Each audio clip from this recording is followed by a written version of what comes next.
media, we have at least 3 Elon Musks to deal with. We have the proposed buyer of Twitter. We have the CEO of Tesla, SpaceX, and much else. And we have Musk, the emerging political force, and that's before we discuss all the different provocations and tweets and so on. But maybe we can run through those 3, and let's begin with Twitter. And I suppose my question for you is, what is the status of the $44 billion deal to buy the company? If you look at the deal spreads at the moment, the investors seem to be betting that it won't happen, I suppose. And right here you have the Qataris who are amongst your backers. What are you going to say to them and to us? Well, first of all, I'd like to say, Your Highness, Your Excellencies, and distinguished guests, thank you very much for hosting me virtually. It's an honor to be here, or be there virtually. I actually wish I could be there in person. So, with respect to the Twitter transaction, there's a limit to what I can say publicly, given that is somewhat of a sensitive matter.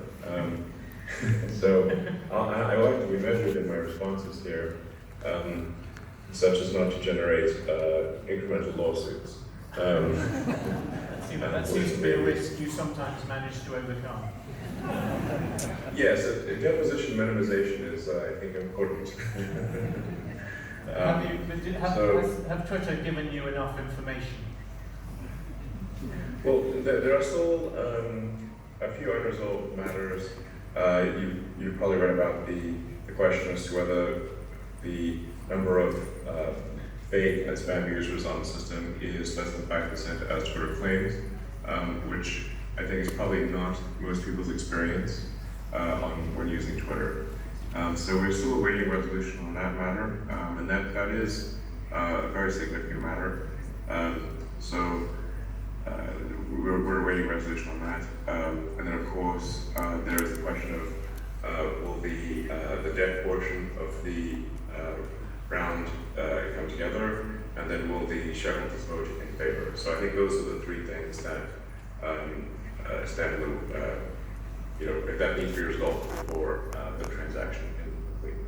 What about the general state of the economy? Does that weigh on you when you think about this? I mean, you described it, you have a super bad feeling about the economy. Are you still in that position? I just said to you earlier, Joe Biden has just come out and said that a recession in America is not inevitable. How do you feel about the economy? Well, I think a recession is inevitable at some point. As to whether there is a recession in the near term, I think that is more likely than not. It certainly isn't. It's not a certainty, but it appears more likely than not. What do you think?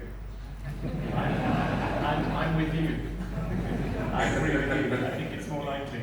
Can I ask you one particular thing to do with the Twitter bid, which is, you are one of the biggest and fastest growing investors in China. Tesla, you've talked about it being 1/3 of your sales going forward. You're now buying Twitter, the kind of public forum for free speech. The Chinese historically don't tend to be very enthusiastic about free speech.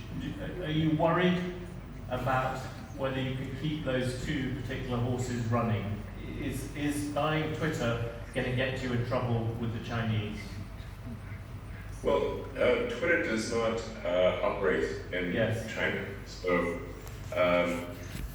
and I think China does not attempt to interfere with the free speech of the press in the U.S.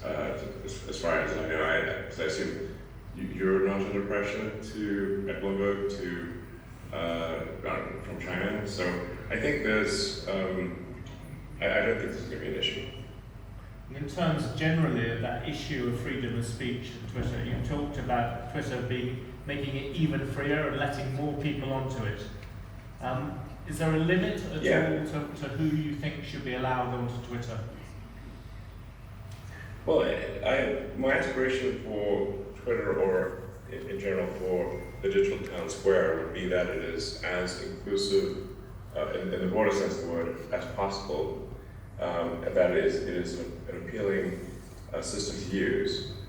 So I mean, ideally, I'd like to get like 80% of, let's say, North America, and perhaps, I don't know, half the world or something, ultimately on Twitter in one form or another. And that means it must be something that is appealing to people. It also cannot be a place where they feel uncomfortable or harassed, or they'll simply not use it. So, and I think there's this big difference between freedom of speech and freedom of reach, in that one can obviously, let's say in the United States, go in the middle of Japan Square and pretty much yell anything you want, and you'll annoy the people around you, but you're kind of allowed to just sort of yell whatever you want in a crowded public place, more or less. Apart from this is a robbery, probably that would get you in trouble. But then that whatever you say, how controversial, does not need to then be broadcast.